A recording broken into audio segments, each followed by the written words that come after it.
I've been debating on how to do this video for the past week, and I've kind of realized the more I've been procrastinating at it that I kind of just got to do and not think. So here goes nothing.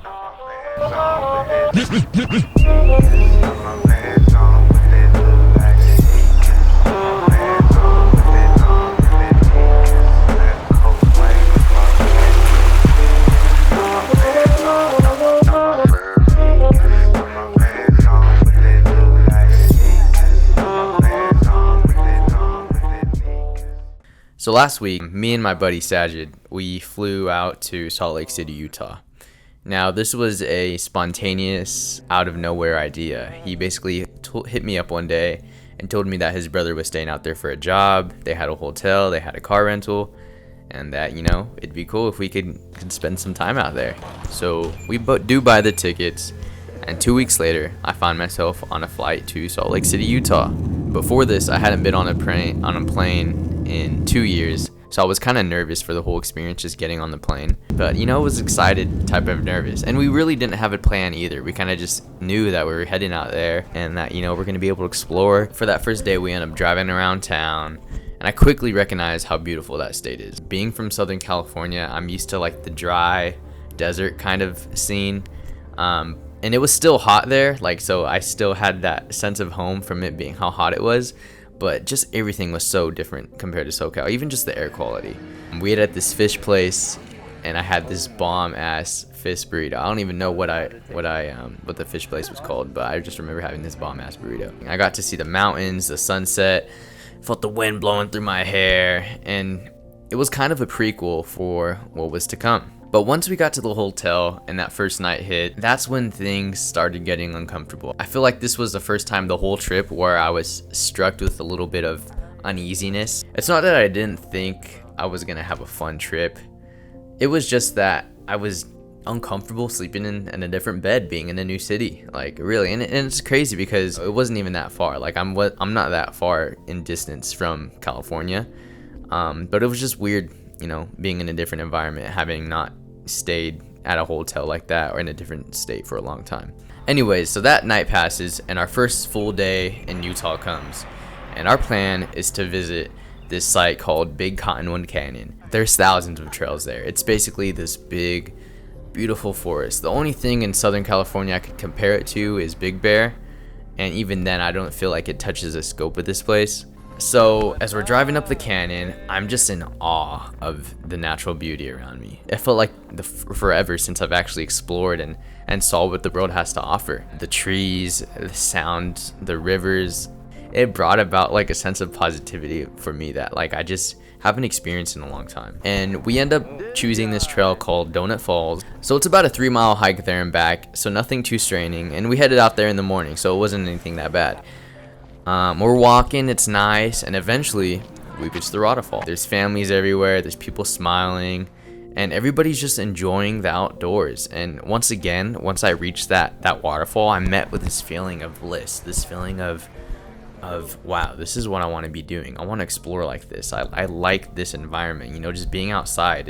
I don't know, I feel like this quarantine has really made me more secluded, and like all of us. So just being in that environment, being outside where we're supposed to be, it was amazing. I don't know, I can't put it into words. So we start climbing up the waterfall rocks, trying our hardest not to get our shoes wet, and we finally reach the top. This is where we were met with the infamous Donut Falls. It's basically this little hole where water pours out of. If you ever look up Donut Falls on Google, that's what you're gonna see. We get there, and that's when my friend Sajid says, fuck it. And he decides to go fully clothed underneath the cold stream of water flowing out under the donut-shaped pool.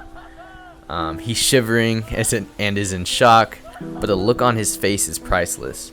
He said he was going to do it, and he did it. And just sitting there watching him, my first thought was, damn, this dude is crazy. There's no way I'm going in there. I'm not about to, just get my clothes wet for no reason. I'm just going to be drenched, and there's no point in it all, you know what I mean? But after he's done, he looks at me and tells me to do it. And I pushed back because obviously those thoughts were coming in of, I'm not going to do it. This guy's crazy. And I'm like, no way. But then he reminds me of what this whole trip is about. It was about embracing what makes you uncomfortable, what you fear. And I guess like this flip of a switch in my head, I realized that I wasn't gonna leave that hike without going under that cold fucking water. So I prepare myself, I hand my friend the camera, and I anxiously walk underneath the stream.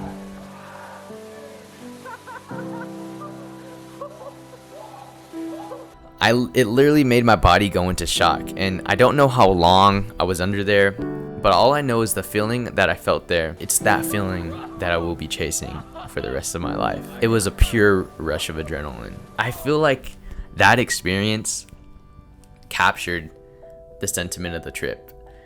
It was that feeling of having the fear and really just saying fuck it and going for it.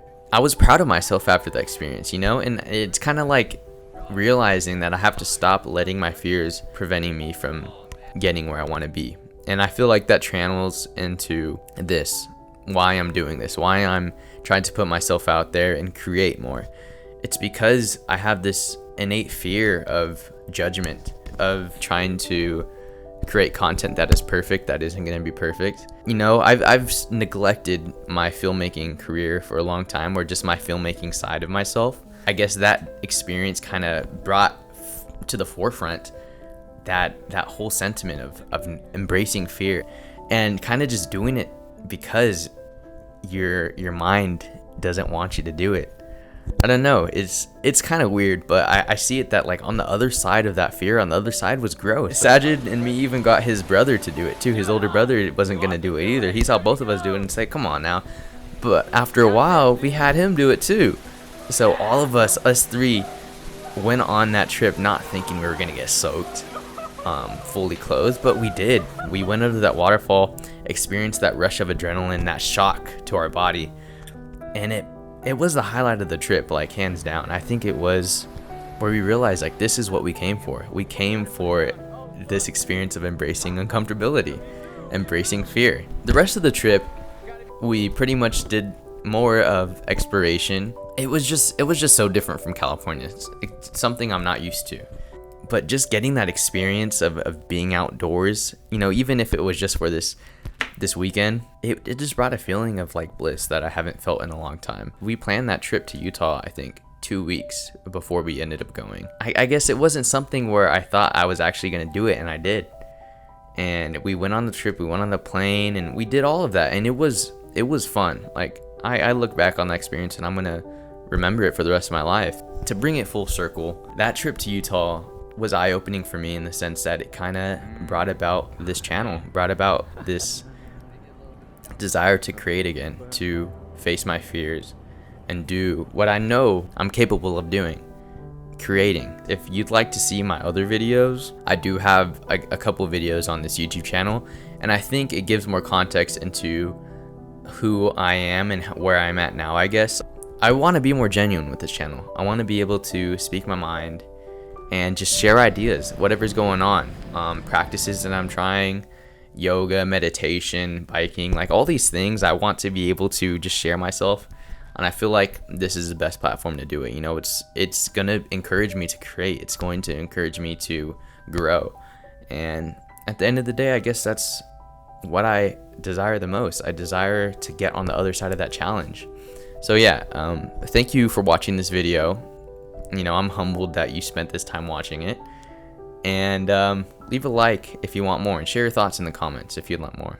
Oh, and don't forget to subscribe. Thank you. I'll see you soon.